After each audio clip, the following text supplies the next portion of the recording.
मलिया के गलिया भोक चललनि सुंदर दुल्हा। कर लगलनि मौरिया के दाम सुंदर दुल्हा।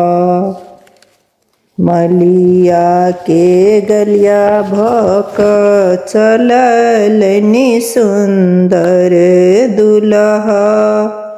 कर लगलनि मौरिया के दाम नब दुल्हा।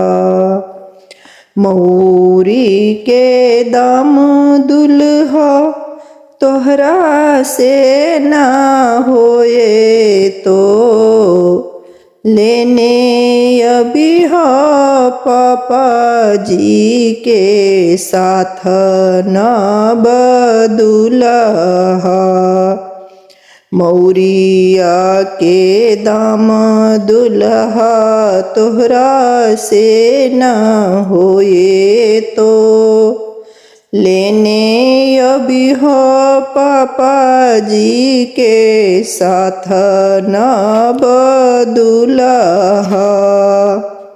पटब के गलिया भक चललनि सुंदर दुल्हा।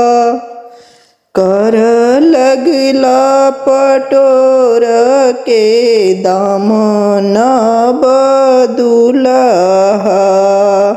पटबा के गलिया भक चलला सुंदर दुल्हा।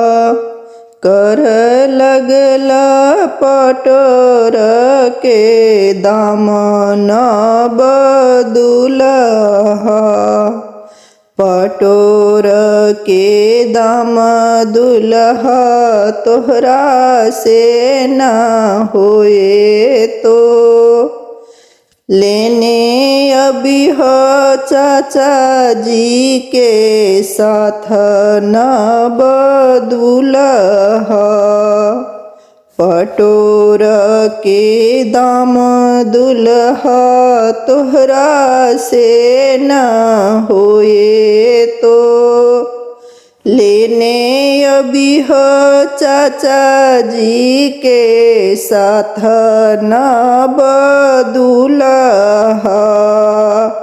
सोनरा के गलिया भक चलला सुंदर दुल्हा। करे लगलनि जेबर के दाम नब दुल्हा। सोनरा के गलिया भक चलला सुंदर दुल्हा। कर लगला जेबर के दाम नब दुल्हा।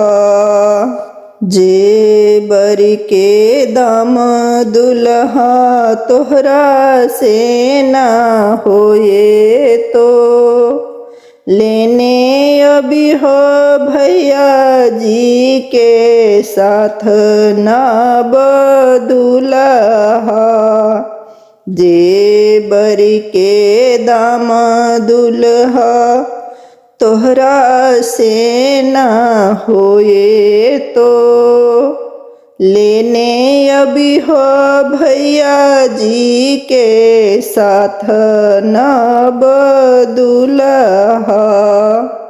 ससुरा के गलिया भक चलला सुंदर दुल्हा।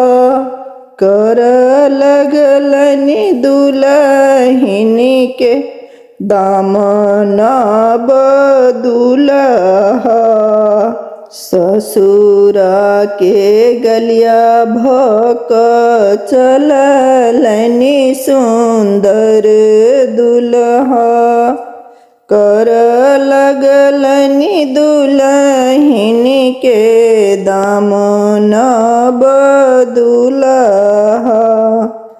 दुल्हन के दाम दुल्हा तोहरा से न होए तो लेने अभी हो जीजा जी के साथ न बदुल्हा लेने अभी हो जीजा जी के साथ न बदुल्हा